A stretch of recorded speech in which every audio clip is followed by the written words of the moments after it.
Hello and welcome to another episode of the podcast. Today we have another very special guest, one of my clients from way back in 2019. He's coming on the podcast today to talk about his journey from then until now and all the shifts he had back then and how they've benefited him today. And I'm really excited to get into it. So, Michael Gunn, why don't you go ahead and tell us a little bit about yourself, what you do, and yeah.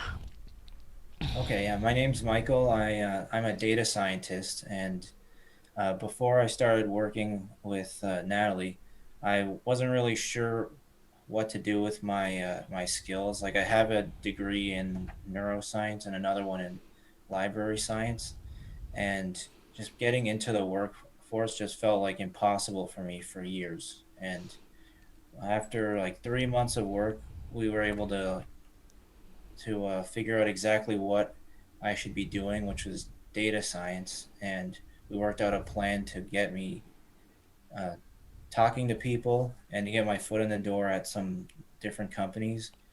And about 3 months after we stopped working together, I ended up with three opportunities. And I took one, which was to start a business after I found a partner in Toronto. And we've been working on that ever since. And I got in touch with Natalie recently because after about 2 years working on this company, I wanted to use the experience to get a job, and so I used the techniques that we worked on to do it again. And I just got two offers a couple weeks ago, and so now I'm just figuring out which one to take, and I'll be starting one of them next week. Yeah, so much exciting stuff has happened. So great to hear.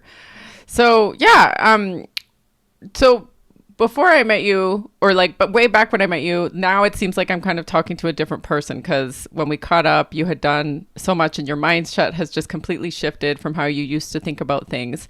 And yeah, thank you for sharing that, mentioning about how you felt like the job search was really hard for you. What do you think made it hard for you? What do you think the main challenge, like mental challenges you were having? Because you were obviously like highly educated, you had the skills, and you had a lot of like potential and ability. What do you think was making it hard for you? Well, my original plan when I went to school was to become a professor. And then when I was in grad school, I saw these PhD students and what their prospects were. And right now in Canada and in other countries too, it looks like you're probably not going to become a professor. You're going to be a seminal instructor and make barely any money. And so I thought I needed to get into an industry outside of school.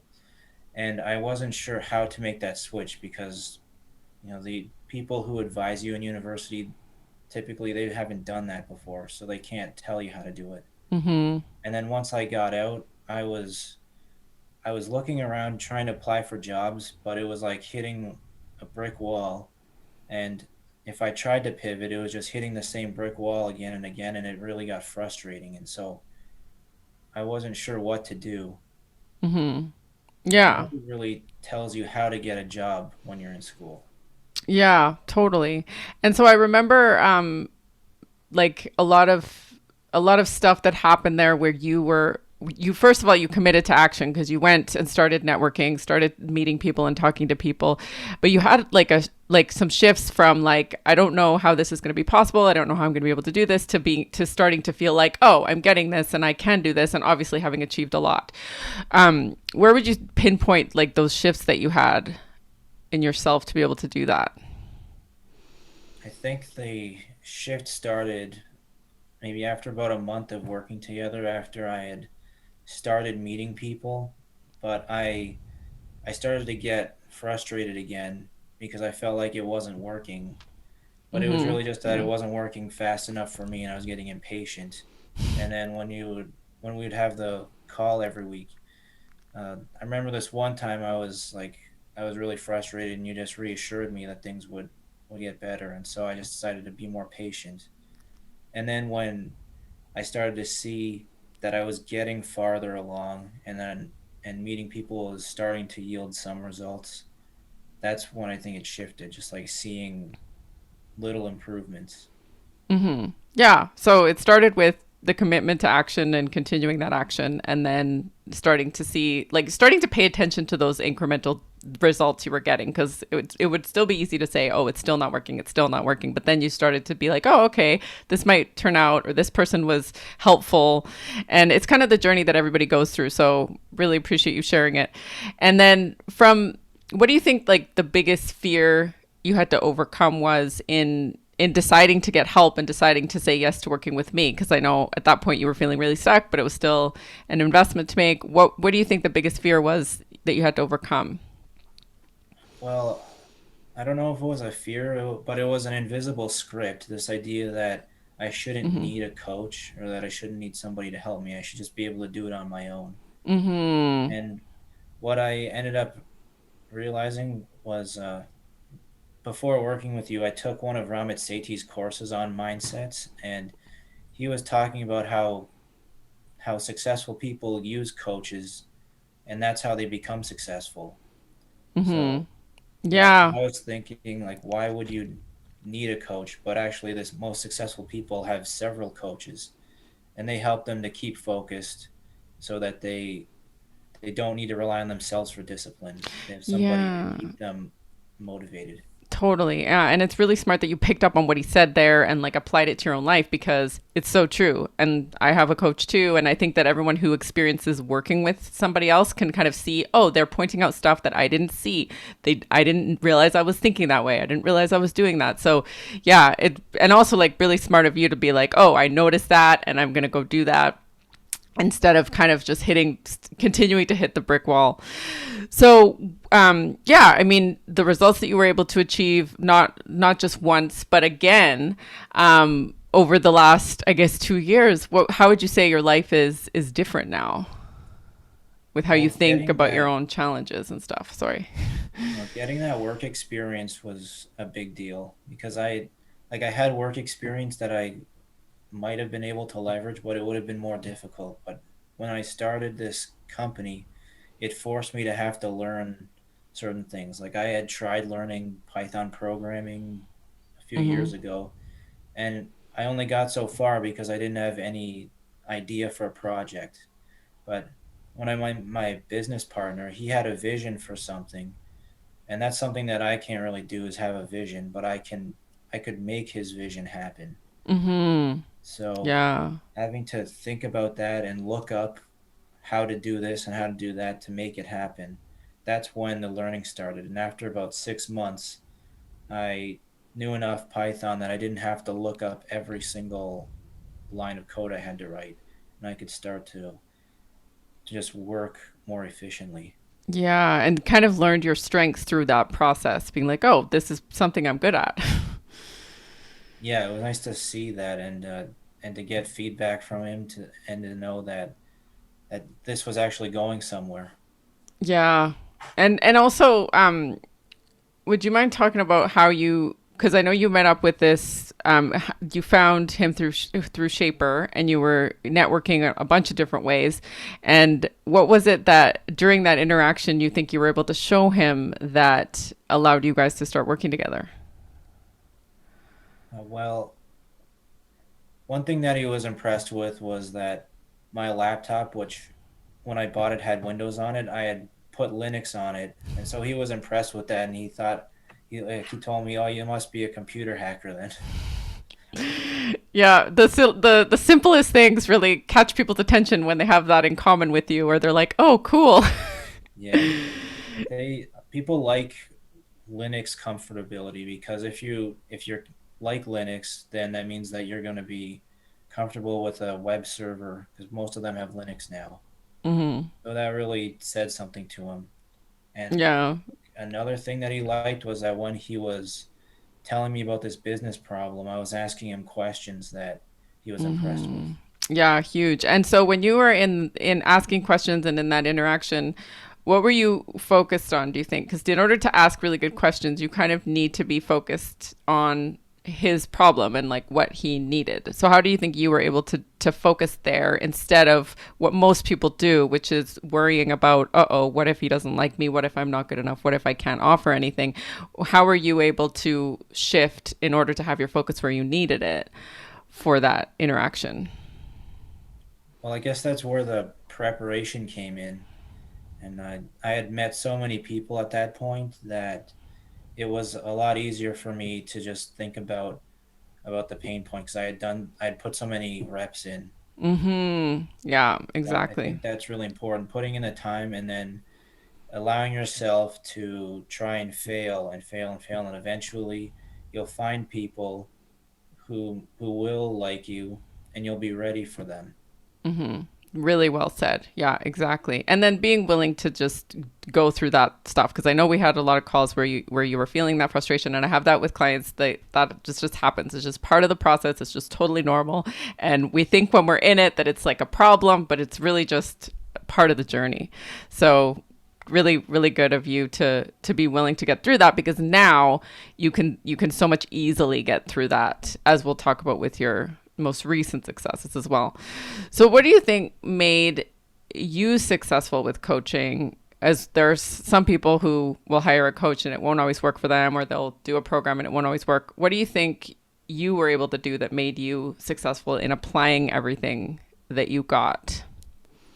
I I guess it was knowing that there was something wrong and that I had to figure out what it was or I wasn't going to go anywhere. Yeah. That willingness to just keep going deeper and deeper and answering the hard questions. I remember one of my relatives, she offered to have me see a life coach once, and I refused it because I thought I don't need this, and I knew that like that my with my attitude that I wouldn't have helped me. Yeah. So Yeah. at Because that at the time it time you was weren't ready. Yeah. Yeah. And that's okay. Because when you're ready, the teacher appears. yeah. Yeah. And so do you think that like that's the answer then? It was just that you happen to just be ready to be like, okay, I've had enough of this. I successful people have coaches. I'm just gonna do it and get some help. And then that kind of mentality allowed you to just move forward even when it was hard. Yeah, and I've heard that it's like the same with like rehab when you're addicted.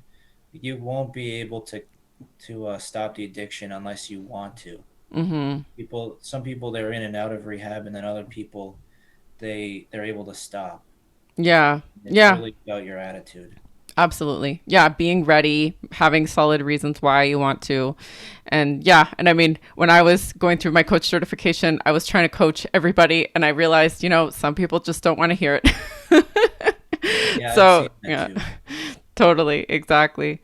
So moving forward after the first success that you had, and then being in the position where you were gonna be on the job hunt again, what were you able to kind of immediately pull from what you learned and use now in getting two competing really great offers on the table? Well, one thing was knowing that I had done it before. I think that was a big deal because I was really confident that I'd be able to figure it out again. Yeah. And another thing was having this 2 years of experience meant that that meant that my resume would be even better than before. So that Yeah. gave me a lot of confidence. And I actually found that this time, because I had that experience and I was able to market myself as having 5 years of experience, plus being in a highly in demand field, it meant that I could have recruiters coming to me. And so like I know your technique is to actively go on LinkedIn and look for people, but I found that I could have people coming to me this time, which Yeah. was nice. Yeah. But it was kind of overwhelming because people just kept coming to me, and I was setting up like 2 or 3 interviews a week. Yeah. That got And really overwhelming. yeah, so in a good way, but also needing to manage your thoughts around how am I going to deal with all these people. What did you do to get people reaching out to you? What do you think it was? It was the resume, just making sure that I had the right keywords in it because those recruiters they're looking for resumes that fulfill the criteria of their clients. Mm-hmm. You need to have the right keywords in there. Yeah, I've heard that too. For LinkedIn, the keywords are really important, and if you have those right, you can get recruiters reaching out to you. So lots of people have lots of recruiters reaching out to them, but some they can't seem to close the deal with the interview. So where did you apply what you learned there to be able to actually land the two competing offers? Well, when I started this, I wasn't getting any offers either because I I wasn't ready for their questions. Mm-hmm. So there was this silly question that they ask about Python, which is what's the difference between a list and a tuple? And the answer is like a tuple is immutable, meaning once it's made, you can't change it, but you Mm-hmm. can change a list. Mm. And so it's just like a really easy question that anybody should be able to get. But the first time that I got it, I wasn't ready for it.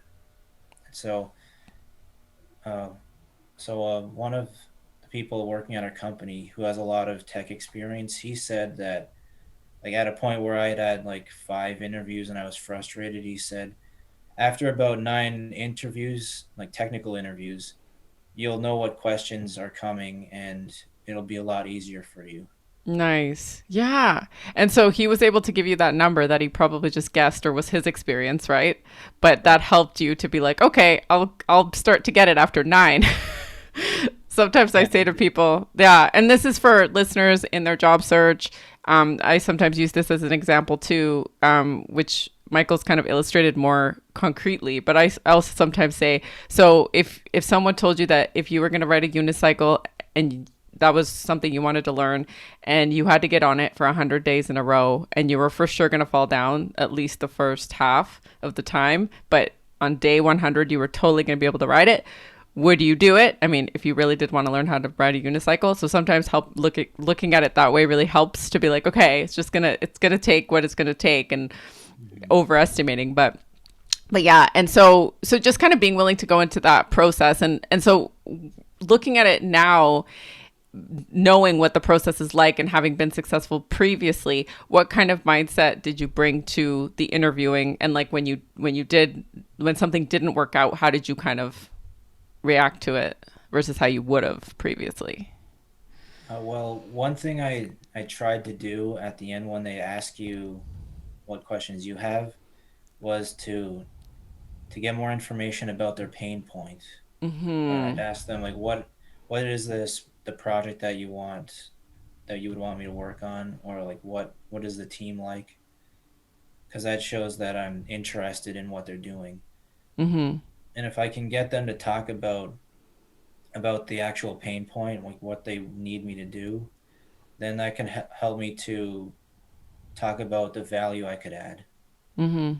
Yeah, fantastic. And that's exactly, yeah, you did a really beautiful job of applying everything that you learned in coaching, like the mindset and then being able to interview in that way. Because, yeah, like I was saying, you can get lots of people contacting you for interviews, but then you have to know how to close the interview. And that's where you applied those skills. So, Right. what Yeah. was your experience while working together? Did anything surprise you? I think what surprised me the most was like how much actual traveling I was gonna do and how many people I was gonna meet. Because Hmm. I didn't think it would be as many as it was. Yeah. And what did you learn from the experience of putting yourself out there and meeting all these people? Well, like most people didn't want to help me, but a surprising number of people did. 'Cause it was about Hmm. 10%, like you estimated. But they were willing to like sit with me for a half hour or an hour and just answer my questions and like even give me specific advice sometimes. Yeah. And some of it helpful, some of it not so helpful, but all part of your journey. Yeah, and I mean even the ones who weren't as helpful, at least it was still getting out there and like meeting someone and there was still something I could learn usually. Yes. And that's the positive mindset that you took from that was like, there's always something to learn for sure. And so, like, now how do you feel about the job hunt versus how you felt about it before? Well, it's a lot more doable now that I understand it, and it's still really difficult, but once you understand what's really going on behind the scenes, it becomes a lot easier to know what to do. Yeah, Because I didn't totally. know what was going on like 5 years ago. Mm-hmm. And so Yeah. every decision I made was wrong because there was no way I could figure it out. Yeah. But Or now we that could I say it know, was right, but you had to figure that out through the wrongs. Yeah. And so yeah, I love what you said about that. It's so true. Like just having like this insurmountable thing that seems impossible and then being able to figure it out, kind of break it down, go and keep doing it until you get it. And then when you're in the position of needing to do it again, you're like, okay, this was hard. I could do hard things, but at least I understand how to do it now. mhm. Huge. And so, what would you say to someone who is on the fence, considering hiring a coach, not really sure if it's worth it? What would you kind of say to them? Well, if you aren't able to figure it out for yourself, I mean, having somebody around who knows what's going on and who's not you really is helpful, and it's worth it. I mean, you're basically investing in yourself. Mm-hmm. And in this case, if you want a better job and better pay, it's going to be worth it in the end. Like you're going to Mm-hmm. get a return on your investment if you're willing to put in the work. Yeah. And that's exactly how I encourage people to look at coaching and how I look at coaching myself. It's not about what you put in, it's about what you get out for now and for the years afterwards. Cause I love having you on as an example because years later you're still benefiting from the work that we did, you're implementing it, you're building upon it, you're even like improving it, right? And making it work even better. So how would you describe coaching to someone who's never experienced it before, has no idea what it is?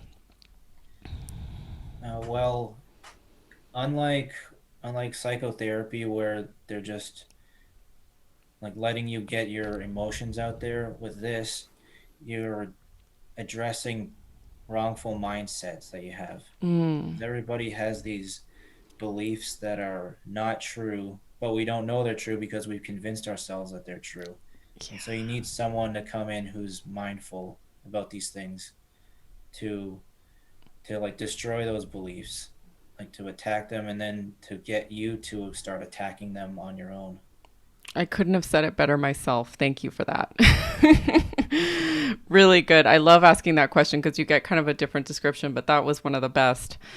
So, how would you specifically describe me as a coach? I mean, I probably changed a bit because it has been a couple of years, but how would you describe what it was like working with me back when we worked together? Well, I really like that you have HR experience, so you know what HR uh, people are like and what they're Mm-hmm. looking for. That was really helpful, and I think I like that you're introverted too, because like you kind of understand the problems that introverts have, because we're not as good at interviewing as extroverts are. Mm-hmm. Yeah, totally. And I think And I it's, think yeah. the fact that you have like had coaching before on things and you've done a lot of self improvement was helpful too, because you know what it's like. So you're not just like a motivational speaker who comes in there and just tries to motivate people. Like you've actually been there too. Thanks. Yeah, I really like to add that stuff in and talk about my personal experience and kind of share with people how I've done the work as well because I think it's valuable. So thanks for confirming that and the feedback on that. And I think it's important for people to know, like if they're considering hiring a coach, yeah, hearing other people's perspectives is really valuable on what it's really like to work with somebody because you're spending, you're investing your time, money, and working with somebody. So thanks for sharing. And what would you say you want listeners to most know who are in the position where you were when you started and they can't seem to figure this out? It seems insurmountable. It seems really hard. What would you want them to know? Now, well, what you told me when we started out was that it's not my fault. Like what was happening to me, because I was kind of blaming myself too. But like when Mm-hmm. you like kind of validated that I was also feeling like this couldn't be my fault, that was kind of a big deal Mm-hmm. because I think I think people around me were kind of seeing it as something that I was doing wrong. Mm-hmm.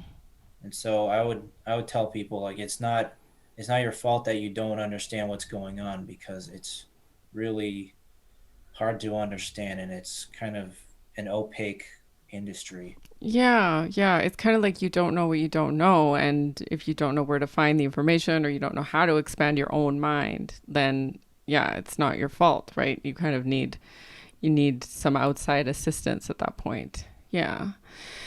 And what would you say that they should watch out for? What guidance or kind of advice would you offer to people in your position as they were before and want to get to where you are now? So you mean like roadblocks along the way? Yeah, any heads ups or anything you want to share about that? Yeah, I would say you're gonna get frustrated probably. So you gotta you just gotta be patient. Yeah, totally. And I remember some of our calls going through some of the frustrating times and it's kind of the like you whenever you go through a time when you're really frustrated, it's good news because it means you're about to have a breakthrough. You're going to have new information. It's actually a really good place to be. But you have to kind of be strong to look for the answers to get out of that frustration and be willing to see things differently. But it is probably going to happen. It's happened to probably every single one of my clients that I can think of. At some point, they have gone through the frustration. So I would agree with that. And Yeah. then, sorry, go ahead. Well, when you're frustrated, it means you're working out the problem, and Hmm. so that's painful, but it you will eventually figure it out. Yeah, and you know this well because in your line of work, that's what you do, right? Oh yeah, and then the relief after you figure out what to do is Yeah. real nice. Yeah, you're like, I get it. And it's so much more satisfying than if it was so easy, right? Yeah, Yeah. like I've had some really complicated code that I've been working through, and then at some point I realized where the little tiny problem is, and Hmm.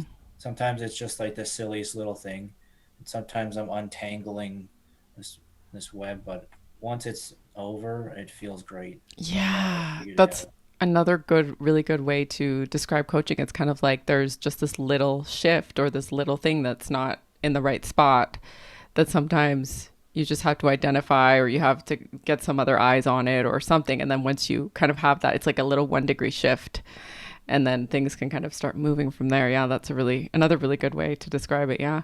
Yeah. And and so yeah, so then you've had these two competing job offers trying to figure out which one you want to take. How did you kind of achieve that and have them happening at the same time? Well, at that point, I think I had figured out the interviews, Mhm. and I had this one really good interview about a month and a half ago, and with that one, I was able to kind of like about halfway through get her to start talking about like the pain points, Mhm. and she wasn't really leading the interview anymore. It was kind of like I started leading it a little bit, and then she was, and so it was like a back and forth, which Mhm. was really ideal. But then I got a Exactly. call from their recruiter, their internal recruiter, and she said that it was between me and another guy, and the other guy got it because he already works in that same industry, whereas I'm coming from a startup. So they thought that he would transition into it better than me, but they they still really liked me and they wanted me to apply to future roles. And I think it was the attitude that I had after hearing that really caused the success later. It Mhm. was like being tested. Like I had to feel like this is okay. I got super close and I'm probably going to be able to do it again and actually get the Yeah. offer. Yeah, such a good mindset to take, right? Like, and that was a choice. Like, that's the thing. People don't realize that you choosing that mindset was a choice because somebody in your exact same situation after that could have said, "Oh, I was so close. What's the point? This sucks. now what? Oh, I'm going to have to start that whole process again. I'm going to have to do all that again. For what? Right? It's so easy to go in that other direction, right? But you, after being kind of knowing how to rewire your own mind and move in that positive direction, the thought that you chose was so much more helpful, right? Because then it just helps you continue on right away. And then you don't lose any time being in that kind of limbo where you're like, oh, this didn't work out, right? So, yeah, I really wanted to highlight that because it's so important that we see like you chose that thought. It wasn't something that, everybody chooses. And that's one of the big reasons why I think it takes people so long is because they spend a lot of time in the disappointment. What do you think helped you like that thought, but also just like when we were catching up, like your mindset is just like automatically choosing positive thoughts that serve you now after the work that we did together. What do you have any tricks or anything that you use to do that, or you think it was just kind of intrinsically taking it on from the coaching? Yeah, I think it was just from having all this coaching and continuing on afterwards, just like continuing to make that effort. Mm-hmm. It kind of stuck with me, and so now my brain is different. Mm-hmm. So Yeah, it's a lot totally. easier for me to make that choice. Yeah, absolutely. And we know that you can do hard things. Like you have solved super hard problems before, done a lot of things you've never done before. And still, like something I really want to share with listeners is that you could have done a lot. You could have really good accomplishments and like these degrees like Michael has and still, struggle with the job hunt process or the interviewing process. And that doesn't mean there's anything wrong with you. It just means you haven't learned, like as Michael was saying, you haven't learned how it works yet or have an understanding of this particular process. And that's the thing that they don't teach you in school, like you said. Yeah, they don't teach you how to fail because when you fail in Mm-hmm. school, everybody like knows about it, or the teachers marks those parts, and it kind of discourages you from trying anything because you're afraid you're gonna fail. Yeah, it's like a Like, bad most thing. people are Yeah. are like deathly afraid of failing. Mm-hmm. Yeah. And my most successful clients, that's the thing they learned, right? The first thing is like, okay, go, keep going, right? And not being afraid to put themselves out there. And yeah, and that's not something you struggled with was trying to be perfect. That's something a lot of my clients struggle with is they're like, oh, I need to prepare for this interview. And we did do some work on your stories and stuff like that. But what does your interview prep kind of process look like now that you've done all this work? Well, before any interviewing, I I reviewed the stories and just made sure that I remembered them. Mm-hmm. And at this point, I don't think about what questions they apply to. I just make sure that I know them Mm-hmm. because it'll come up in my head once I hear a question. I'll know what story applies to it. Yeah, yeah. And I And I remember we think went through that's, that process when we were working together and I had that big document and I was just like we went through them together and you told them and then you kind of quizzed yourself to look at the question and be like, okay, I'm going to tell that one, I'm going to tell that one, I'm going to tell that one. So that must have stuck with you too. yeah, that was a good place to start. And rehearsing them was really good. And having a few people to rehearse them with, just so that they were in my head.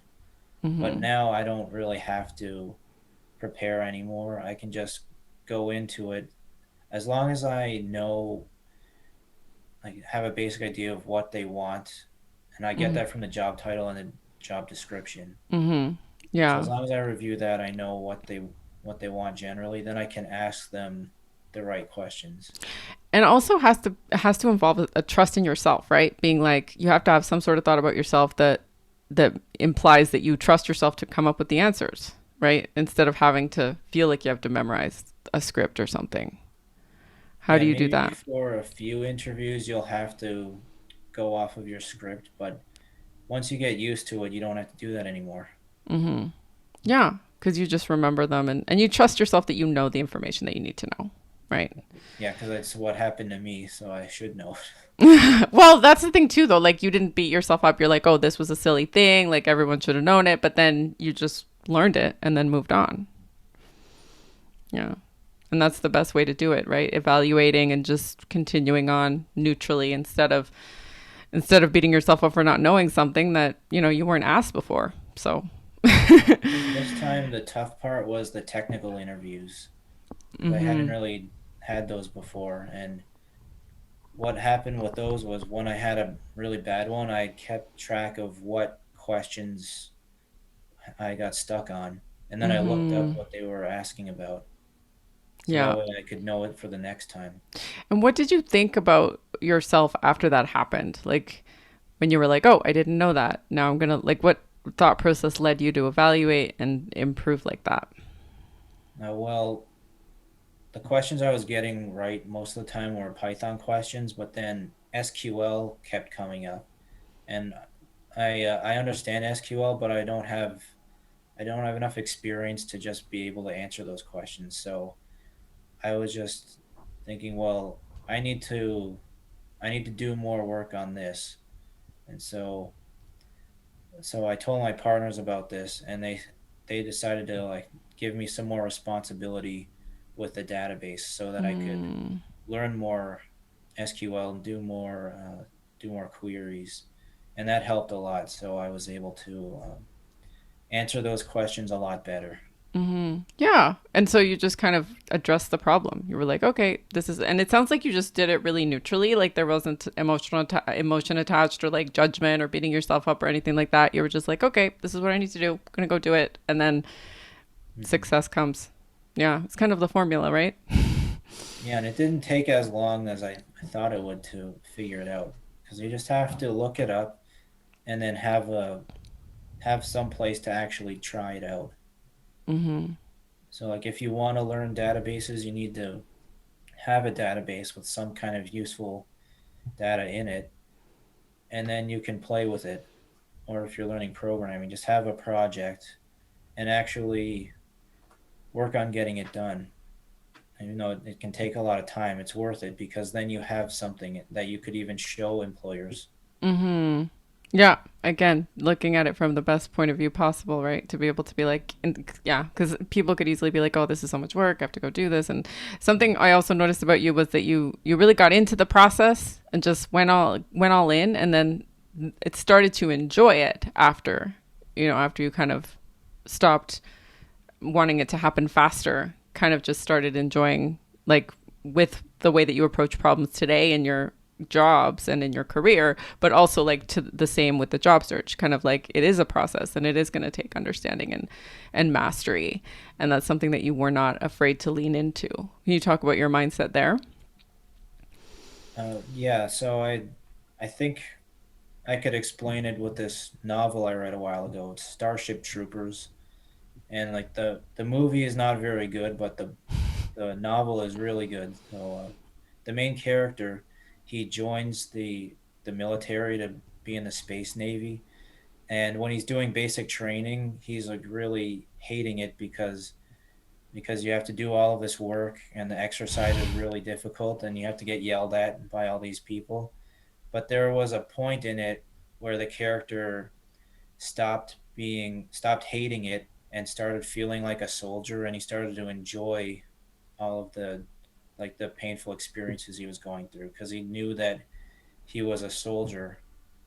And so Yeah. that I think reading that it kind of helped me because I realized uh, that going through this process at some point I saw what was going on and I started to enjoy it.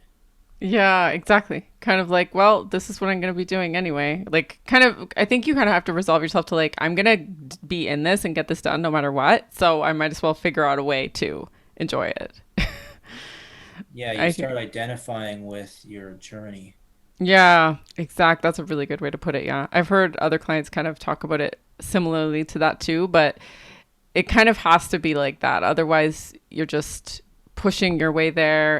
And when it's not feeling aligned, and it won't always feel aligned, but when it's not feeling aligned all the time, that's when you start to get like repeatedly frustrated. So when you can lean into like, okay, I'm understanding, I'm getting this, and then that's when the results come faster.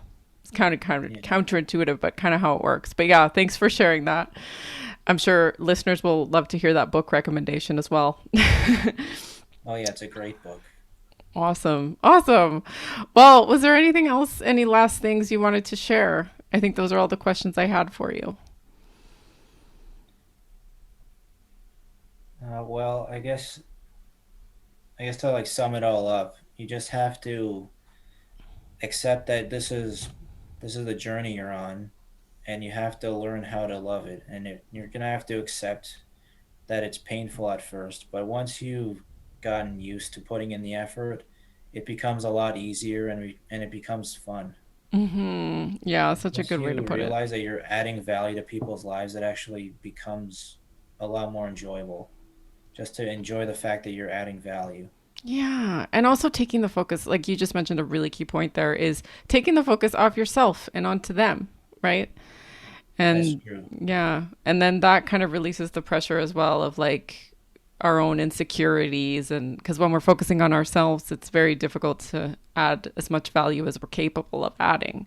So, another really great point to leave it with. All right, Michael. Well, thank you so much for being here and sharing so generously with everybody your journey. And congratulations on your success. And thank you for being an amazing client. Oh, thanks, Natalie. It was nice to be on the podcast. Yeah, great to have you. All right. Bye, everyone.